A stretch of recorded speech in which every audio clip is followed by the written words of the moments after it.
Resume बनाना बहुत लोगों के लिए एक स्कैरी टास्क होता है। बहुत सारे हमारे ऐसे भाई बंधु हैं जो सोचते हैं यार इन्फॉर्मेशन को स्ट्रक्चर कैसे करें। बहुत लोगों के माइंड में होता है कि यार रेज्यूमे में क्या डालूं और क्या ना डालूं। बहुत सारे लोग तो ऐसा सोचते हैं कि यार मेरी लाइफ में ऐसी कोई अकम्पलिशमेंट ही नहीं है जो मैं सामने वाले को बता सकूं, तो उनके पास कॉन्फिडेंस ही नहीं होता कि यार क्या लिखूं, और लिखूं भी तो कुछ लिखने के लिए है ही नहीं। और फिर बहुत सारे हमारे मित्र लोग ऐसे हैं जो ये सोचते हैं कि यार रेज्यूमे में इतना टाइम क्यों देना और इतना एफर्ट क्यों इन्वेस्ट करना, एक पेपर ही तो है, अपने बारे में इंफॉर्मेशन डाल देते हैं और आगे फॉरवर्ड कर देते हैं। इसका मैं आपको आंसर कर देता हूँ।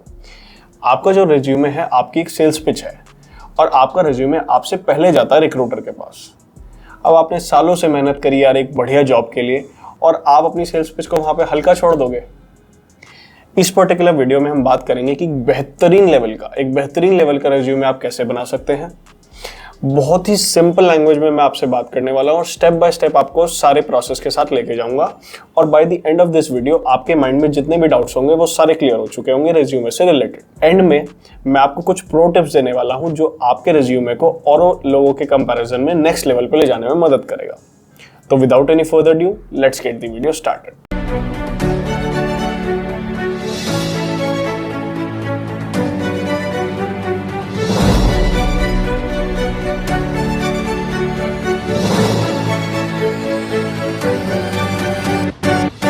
जब भी कोई अच्छी पोस्ट निकलती है तो रिक्रूटर के पास thousands and thousands of applications आती है। तो आप समझो रिक्रूटर भी ज़्यादा समय हर एप्लीकेशन को नहीं देता, ज़्यादा से ज़्यादा 5 से 10 सेकंड एक एप्लीकेशन को देखता है और उसके बाद रिजेक्ट कर देता है या उसको आगे फॉरवर्ड कर देता है।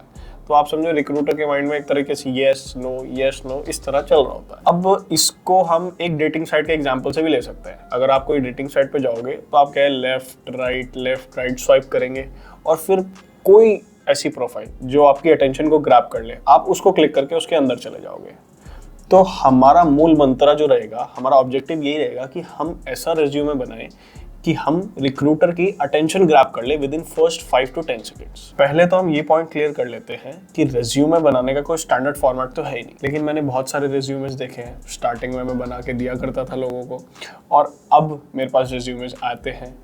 तो मैं आपको इस वीडियो में बेस्ट प्रैक्टिसेस बताने वाला हूं जो एक रिज्यूमे बनाते हुए आपको ध्यान रखनी चाहिए। सबसे पहले ऑन टॉप आपका आना चाहिए नाम। उसके बाद आप एक सिंगल वर्ड में अपने आप को डिफाइन करें। मैं चाहूंगा कि यार मैं अपने आप को डिफाइन करूं एज एन एंटरप्रेन्योर, लेकिन भाई जॉब के लिए जा रहा हूं तो वो तो डिफाइन कर नहीं सकता, तो शायद मैं अपने आप को डिफाइन करना चाहूंगा एज अ प्रॉब्लम सॉल्वर। आप अपने आप को एज एन इनोवेटर डाल सकते हैं, या आपके माइंड में कोई और पर्टिकुलर वर्ड हो जो आपको लगता हो कि यार आपको बेस्ट डिफाइन कर सकता है, तो वो आप डालें। उसके बाद आप अपना मोबाइल नंबर डालें। कोशिश करें कि कंट्री कोड, जैसे फॉर एग्जाम्पल इंडिया में है तो +91 डालें। इन केस अगर आप अप्लाई इंडिया में कर रहे हैं और आप रेजिडेंट भी इंडिया के हैं तो कंट्री कोड नहीं भी डालेंगे तो भी चलेगा, लेकिन डाल के थोड़ा सा प्रोफेशनल लुक आता है। उसके बाद आप डालें ईमेल आईडी में यार handsomeharish@gmail.com बिल्कुल मत डालना। मतलब आपकी ईमेल आईडी थोड़ी सी प्रोफेशनल होनी चाहिए।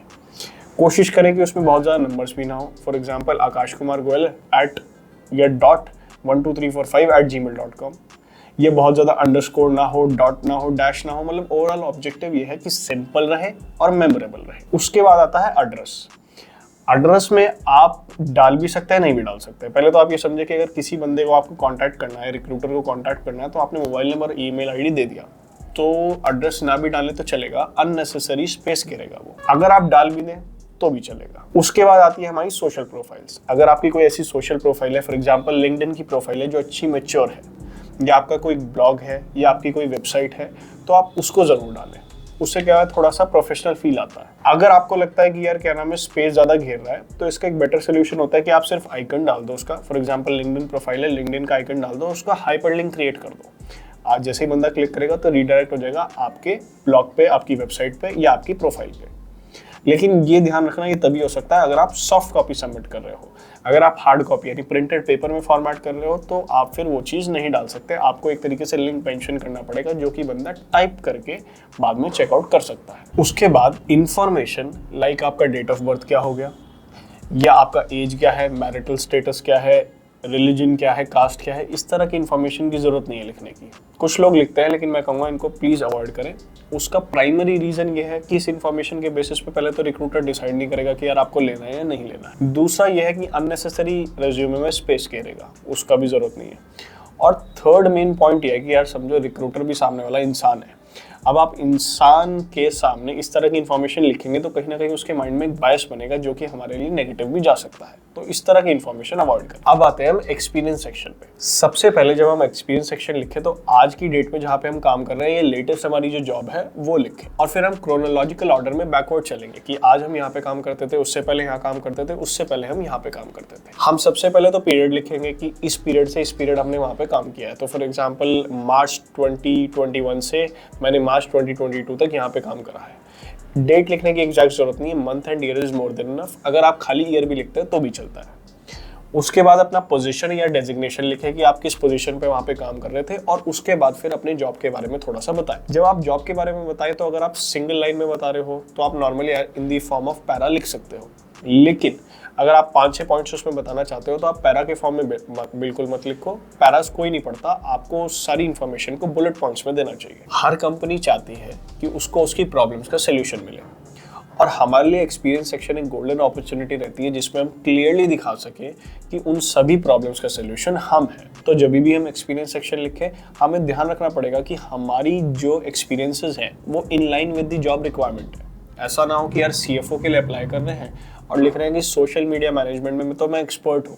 उसका कोई लॉजिक ही नहीं है। आपने 10 साल भी उसमें काम करा है तो आप CFO के लिए कैसे मदद कर सकते हैं। एक आपको ध्यान रखना पड़ेगा कि कीवर्ड्स आप नेचुरली अपने एक्सपीरियंस सेक्शन में डालते जाए। अभी क्या है कि कीवर्ड्स डालना इसलिए जरूरी है क्योंकि जब वो 5 से 10 सेकंड रिक्रूटर देखता है ना, तो वो कीवर्ड्स ही ढूंढ रहा होता है कि यार क्या नाम है, एक पर्टिकुलर रिज्यूमे में कीवर्ड्स है या नहीं है, वो पर्टिकुलर चीज के लिए वो ढूंढ रहा होता है, और वो जहां उसको नहीं मिलता तो वो एप्लीकेशन को रिजेक्ट कर देता है। आजकल तो क्या है, ये प्रोसेस ऑटोमेटिक हो गया है। ATS आ गया है, एप्लीकेशन ट्रैकिंग सिस्टम, जिसमें कि ऑटोमेटिकली आपकी एप्लीकेशन रिजेक्ट हो जाती है अगर रेलेवेंट कीवर्ड्स उसमें नहीं मिलते। और अगर आप ऑनलाइन डाल रहे हो, जैसे पोर्टल्स हो गए, naukri.com या और कोई पोर्टल हो गया, तो उधर तो अगर आप कीवर्ड्स डालते हो तो ऑटोमेटिकली आपकी प्रोफाइल ज़्यादा विजिबिलिटी देती है, और फिर आप नए रिक्रूटर्स के सामने पहुंच पाते हो। अगर विजिबिलिटी नहीं होगी तो फिर उस प्रोफाइल को बनाने का कोई फायदा ही नहीं है। अगर आपको कीवर्ड्स चाहिए तो सबसे बढ़िया तरीका तो यह है कि आप जो जॉब रिक्वायरमेंट डाली हुई है उसी में से कीवर्ड्स उठाएं, क्योंकि क्या है, स्पेसिफिक रिक्वायरमेंट जो उनकी होगी वही कीवर्ड जब आप डालेंगे तो 99% चांसेस है कि आपकी एप्लीकेशन कीवर्ड की वजह से तो रिजेक्ट होगी नहीं। अगर आपको वहाँ पे कीवर्ड्स लगता है कि थोड़ा सा शॉर्ट है या जॉब डिस्क्रिप्शन बहुत ज़्यादा इन डेप्थ नहीं दिया गया है, तो आप साइट्स ले सकते हैं जैसे कि naukri.com है, और वहाँ पे आपको काफ़ी सारे कीवर्ड्स मिलने वाले हैं। जब आप एक्सपीरियंसेस बताएं तो कोशिश करेंगे स्पेसिफिक हो। ये ना बोलें कि यार मैं अमेजोन का अकाउंट मैनेजर था। आप इस तरह बोलने की कोशिश करें, I improve the sales on Amazon India from 2.5 lakh rupees per month to 25 lakh rupees per month with in a period of 1 year, which is 10x the growth in sales. फर्क देख रहे हो दोनों बातों में। अब क्या है, रिक्रूटर की इच्छा होगी यार ये मेरे को बंदा चाहिए, ये तो केपेबल बंदा है, ये रिजल्ट ला सकता है। अब बहुत सारे अपने भाई बंधु ऐसे हैं जो कहेंगे यार हम तो फ्रेशर हैं, तो हमारे पास एक्सपीरियंस सेक्शन में तो कुछ लिखने के लिए है ही नहीं, हमने इससे पहले कोई जॉब नहीं करी। तो मैं अपने फ्रेशर भाई बंधुओं को बताऊंगा कि यार आप अपने एक्सपीरियंसेस सेक्शन में कोई मिनी प्रोजेक्ट लिख सकते हो, आपने कोई इंटर्नशिप करी है वो लिख सकते हो, या आपका कोई कॉलेज टाइम में आपने मे बी कोई फेस्ट ऑर्गेनाइज करा हो, आपने मैगजीन वहाँ के डिज़ाइन करी हो, या मे बी आप सोशल टीम के वहाँ पे हेड थे। तो इस तरह कोई भी आपका अकम्पलिशमेंट हो या कोई भी आपने वर्क किया हो तो वो आप यहाँ पे मेंशन कर सकते हैं। ऑल्सो अगर आपको लगता है कि यार आपने कोई पार्ट टाइम जॉब करी है तो उसको भी मेंशन करो, उसमें हिचकिचाने की जरूरत नहीं। आपने मे बी ट्यूशन्स पढ़ाया हो, मे बी आपने कहीं पे और जॉब करा हो, या टेलीकॉलिंग करी हो, कहीं पे अकाउंट्स का काम करा हो, सेल्स करी हो, वो भी आप मेंशन करो। उससे क्या होता है कि रिक्रूटर के माइंड में जाता है कि ये बंदा केपेबल है काम करने के लिए। अब आते हैं हम इसके बाद एजुकेशन सेक्शन पे। अब अगर आप 5-7 साल से काम कर रहे हो तो आपने 10th और 12th में क्या ग्रेड लिया था उसका कोई वैल्यू है नहीं। तो अगर एक्सपीरियंस्ड बंदा है तो मैं रेकमेंड करूंगा कि सिर्फ आप लेटेस्ट डिग्री अपनी लिख दीजिए, दैट्स ऑल। इससे ज़्यादा आपको लिखने की ज़रूरत ही नहीं है एजुकेशन सेक्शन में। लेकिन अगर आप फ्रेशर हो तो एजुकेशन सेक्शन आपके लिए मोस्ट इंपॉर्टेंट सेक्शन बन जाता है। तो आप ऐसा भी कर सकते हैं कि आप एजुकेशन सेक्शन को अपने एक्सपीरियंस सेक्शन के ऊपर ले जा सकते हैं, या इस तरह एजुकेशन सेक्शन को लिखें कि वो हाईलाइटेड हो ओवरऑल रिज्यूमे में। जब आप एजुकेशन सेक्शन लिखो तो सबसे पहले तो ईयर लिखो कि आपने किस ईयर में पास आउट किया था, किस डिग्री में पास आउट किया था, उसके बाद कौन से कॉलेज या कौन सी यूनिवर्सिटी से पास आउट किया है, और उसके बाद वहाँ पे अपना स्कोर लिखें। अब बहुत सारे हमारे भाई बंधु लोग ऐसे हैं जो कहेंगे यार हमारे ग्रेड्स तो दिखाने लायक है ही नहीं सर, तो हम क्या करें। इस केस में मैं कहूँगा कि अगर आपके ग्रेड्स एक्सेलेंट नहीं हैं, गुड भी हैं, तो भी आप मेंशन करो। आजकल क्या है, ग्रेड्स ही सब कुछ नहीं होते, और बहुत सारे रिक्रूटर लोग क्या है, ग्रेड्स को एक जगह साइड रख के आपके स्किल्स जो कि अलाइंड हो जॉब के अकॉर्डिंग, और आप अगर हार्ड वर्किंग हो, आप एथिकल हो, तो इस बेसिस पे भी बंदे को रख लेते हैं। लेकिन अगर आपके ग्रेड्स सही में ऐसे हैं जो किसी को दिखाने लायक नहीं है, तो फिर आप उनको मेंशन मत कीजिए। उसका रीज़न क्या है कि जब रिक्रूटर वो 5 से 10 सेकंड आपके एप्लीकेशन को देखेगा, तो उस समय बंदा सोचेगा यार ना तो इसके पास एक्सपीरियंस है, ना इसके पास ग्रेड्स है, तो मैं इसको किस बेसिस पे रखूँ, ग्रेड्स इसके बहुत ज़्यादा ख़राब है, तो और वो रेड फ्लैग बन जाएगा और रिजेक्शन का रीज़न बन जाएगा। अब बात करते हैं हम स्किल्स के बारे में। स्किल्स सेक्शन में भी आपको इन ऑर्डर ऑफ एक्सपर्टीज लिखना है, जिसमें आप बिल्कुल एक्सपर्ट हो उसको टॉप पे लिखें और उसके बाद फिर धीरे धीरे नीचे जाते रहें। ये ज़रूर ध्यान रखना, जैसे मैंने पहले बताया था कि in line with the requirement of the job होना चाहिए। वो नहीं कि वही फाइनेंस के लिए आप जॉब अप्लाई कर रहे हो और सोशल मीडिया को आप टॉप पे डाल रहे हो, वो चीज़ नहीं चलेगी। एक एग्जाम्पल देता हूँ मैं इसका। फॉर एग्जाम्पल, मैं अप्लाई कर रहा हूँ चीफ अकाउंटेंट की जॉब के लिए इन XYZ लिमिटेड। तो उस केस में मैं लिखना चाहूँगा कि यार मेरे को टैली, मार्क और बिजी सॉफ्टवेयर बहुत अच्छा आता है। फिर मैं ये भी लिखना चाहूँगा कि MS एक्सेल पे मेरा हाथ बहुत अच्छा सेट है। ये तो थोड़ा सा स्पेसिफिक हो गए। फिर मैं थोड़ा सा क्वालिटेटिव भी लिखूँगा कि यार मेरे प्रॉब्लम सॉल्विंग स्किल्स अच्छे हैं। मैं ये भी लिखना चाहूँगा कि I have an I for detail, जो कि एक अकाउंटेंसी जॉब में बहुत इंपॉर्टेंट रहता है। और मैं थोड़ा सा ये भी लिख सकता हूँ कि लीडरशिप स्किल्स हैं, so that I can manage a small team. 4-5 बंदों को मैं अपने नीचे काम कर सकता हूँ और उनसे काम लेने की कैपेसिटी है मेरी। एंड में आप फिर कुछ एडिशनल सेक्शंस डाल सकते हो स्पेस के अकॉर्डिंग। मे बी आपका कोई अवार्ड है, कोई रिकग्निशन है, कोई अकम्पलिशमेंट है, कोई आपकी हॉबीज़ है, या कोई आपको लैंग्वेजेस आती हैं डिफरेंट, तो आप वो सभी मेंशन करते हो। या मे बी कोई ऐसा आपने प्रोजेक्ट करा हो जो आपको लगता है कि यार ये प्रोजेक्ट मैं डालता हूँ तो एक अच्छा इंप्रेशन पड़ेगा रिक्रूटर के ऊपर, तो वो सभी चीज़ें आप मेंशन कर सकते हो। इस सेक्शन में बेसिकली आप फ्री स्टाइल खेल सकते हो। जितना आपके पास स्पेस है उस हिसाब से आप उसको फिल इन कर सकते हैं। अगर आप चाहते हो कि आप मेरे को एक्चुअल में रेज्यूमे बनाते हुए देखें, जिसमें मैंने स्क्रीन पर जाके एक फ्री सॉफ्टवेयर यूज़ करा है और बहुत टॉप क्वालिटी रेज्यूमे बनाया है, तो आप डिस्क्रिप्शन बॉक्स को चेक करें, मैं लिंक ड्रॉप कर दूंगा और वो वीडियो आपके लिए बहुत हेल्पफुल होने वाली है। तो अब हम आ गए इस वीडियो के मोस्ट अवेटेड सेक्शन पे, जो कि है प्रो टिप्स। सबसे पहले प्रो टिप आपके लिए ये है कि जब आप कॉन्फिडेंट हो उस समय अपना रेज्यूमे लिखें। जब आप कॉन्फिडेंट होते हैं तो आपका जो कॉन्फिडेंस है आपके राइटिंग में भी झलकता है और वो रिक्रूटर तक पहुंचता है। सेकंड टिप आपके लिए है कि सिंगल पेज रेज्यूमे बनाएं, no extra fluff, only important information. Third आपके लिए है कि ग्रामेटिकल एरर्स को बिल्कुल अवॉइड करें।